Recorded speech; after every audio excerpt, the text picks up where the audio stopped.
like ngồi 시도를 하지 좀 딜레 떠오래. Everyone, welcome to my channel. Ado ngasigi video sibudi aina Manipur da lakpado koi irang thokpa marak to da lakpane ba ise college changdaba yadaba adugi footage oina adum namjarakpane ado sum Manipur macha moina hujik thoiba situation se yam nungai jate ai khangde kai haidono khangde yamna khanaba kanda ai thaba khotba tawbuse sidi kitang henman mamale mai thare mi mayum mai thare khotre mangjabasina haidi yum mai chakriba mi singdo moi adu yongna phugatlakna ba hotna bada yam awaba ma oirani ba ado aina sidabudi laibanina aidi mateng pangba chatpa oina di ngamje ado akhoi che hoi kai moi dum hoseki moi relief camp kumba da chatlaga sum awa ana taraba singi mateng budi ngarang pang chatlui hai adu yam nusi khole dum hai eba ko ado kai yum thokan am chatpa ngambra yenge asigi khatna ba khotpase dum yam thuna ingdaraga hanagi normal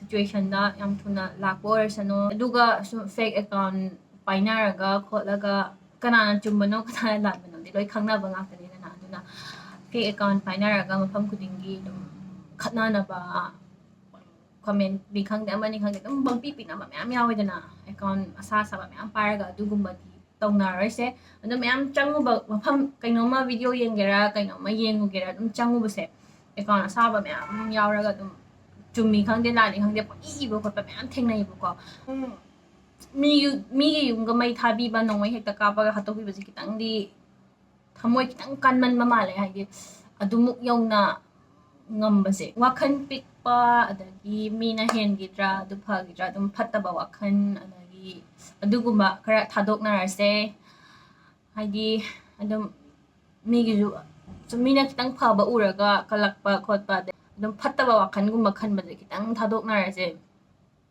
dum mai chakpa yaba chakre mangba yaba mangre sidagi hena muk mangningai laitre haba si mangba yaba loi mangnare ek account gumba painaraga aranbada mu achumba sana dabida dum phajana ai thamoi pikba khotdo dum toknarase haitare do video sipti ai khangde am budi haininge wakhan je kitang chawthoaga koi khudingmak haitare hujikti am ju thigat labane kana na si kari piri khotli dum duna khadum checkson biro adum shidai sta marai ba yam thioraba yum mai chakki ba singse mayam dum chatlaga mateng adum pangbiu haidi paisa oina pangba ngamdrasu dum moi akhoi che hoi chatluba gan angang sing mayam thingnarak pa dum moi sanapot phame khotle kanam hairak pa male ba ko mayam dum chalaga dum mateng pangbiu videos ai dum sai dagi haujarage tadi ai ji kai ngangi na kholi na kya tadre ba adune mayam video se dum sta game na se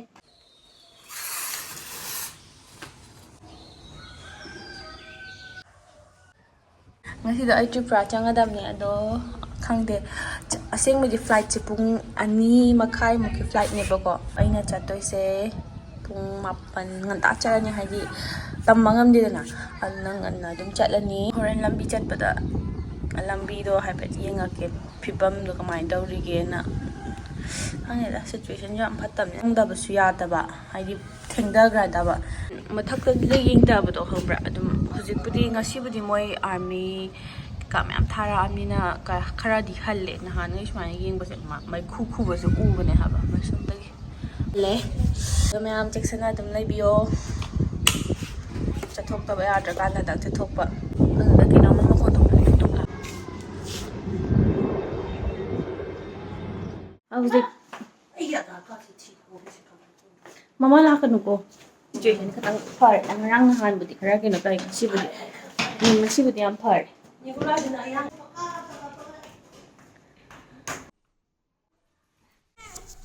thoibi ne lambada lorabane nga gabta lai hodre magi la thage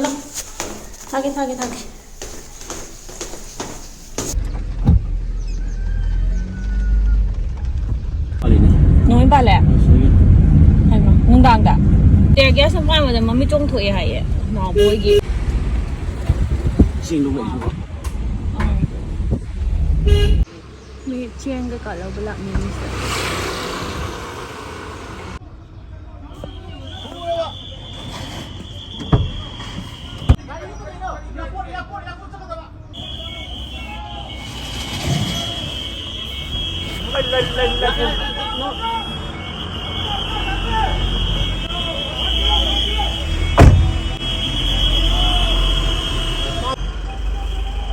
Mateng air sih.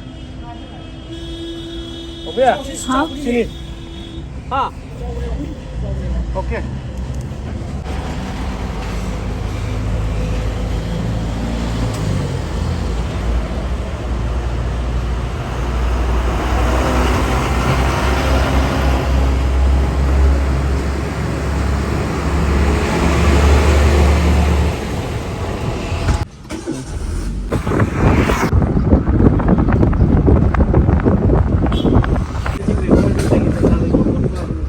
Mi rescue daw bumalik ako. Tumilayo. Isa. Cry doon dahil umiyam jaroy binihai nung kasal. Kuyam do. Mo nahan laki ba dito pala? Kuyam eh. Kay na pinaway siguro. Airport. Ang lalaki na kung paano sa rin kala ini. Dawin mo ba da? Airport yung salagtore. Ado ay nataturag pa niya ba doon na moy sida ko sampat from the budi bazar tang hang na ba hore ado nga kaba hosi pot chay laigan huzik pau di dum chat pokot pa budi ko tawde masay budi moy dukan di ka hang do tinggal ka loi hairame ba ado sai da mo khara di phadi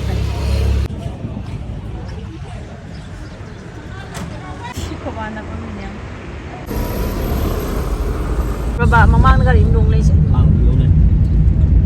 Này nằm trên này. À, rồi mà mang dâm đổ này.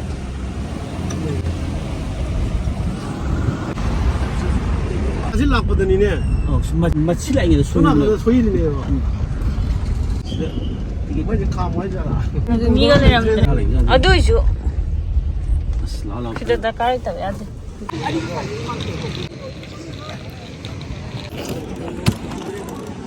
Meinam sih.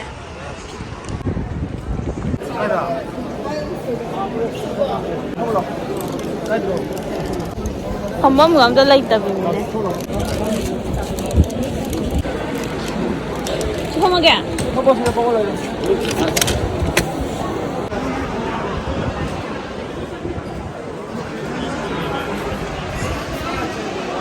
Ay nasayang ilay din ang talak ko kung hizik kung 11 director Sir Degi Chevarti aduga buo mo naiti hizik niloy na magmapandos man aloy lay ba ko ado na kung ani flight yang ngali na ay sa Chandra ba ado kang dehni ake subri daw dan mandre da idi hizik maning sa inan army hunter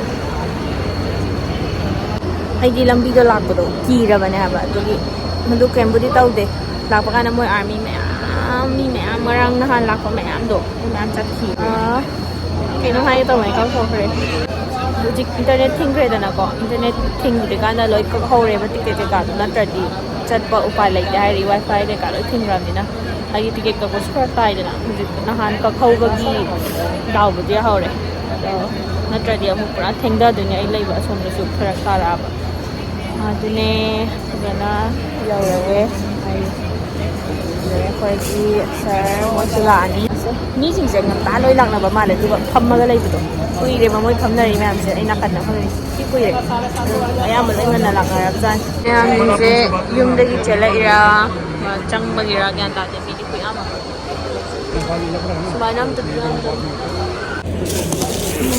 kan happy pa ni din jar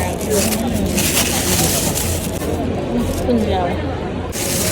Tak lama pantai. Taba. Tak tu deh. Baru kita tak mandi dia kan cuma menu ini. Ini. Tumja ini deh. Oh, kembali. Siapa sih yang tapi yang mana? Makanya mah tum. Abu mau tumi. Airport tak. Mama sasa tak bulan ini. Zik ay chang magilepi ado mi zik ya mama. Inya na ba.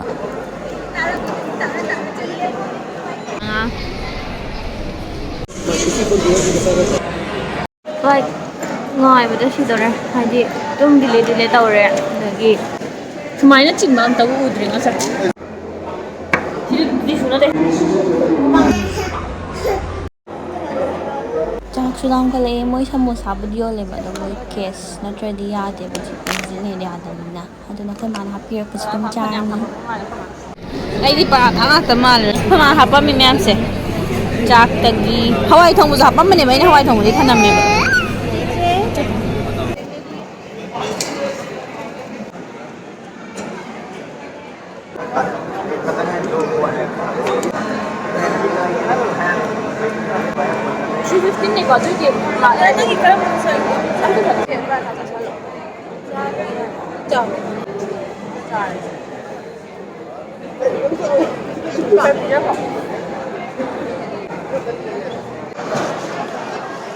ꯑꯇꯩꯒꯤꯗꯤ ꯇꯧꯗꯕ꯭ꯔꯥ ꯈꯪꯗꯦ ꯇꯧꯕ꯭ꯔꯥ ꯅꯣꯏ ꯇꯧꯕ꯭ꯔꯥ ꯑꯅꯤꯔꯛ ꯇꯧꯁꯜꯂꯛꯄ ꯃꯤꯗꯤ ꯁꯃꯣꯁꯥꯃꯨꯛ ꯆꯥꯔꯤꯌꯦ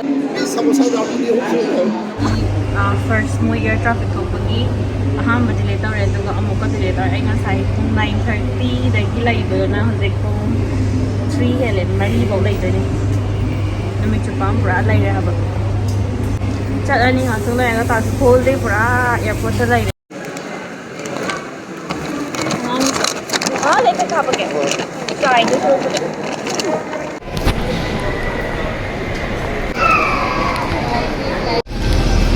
पाइदोरा मारे थे मैंने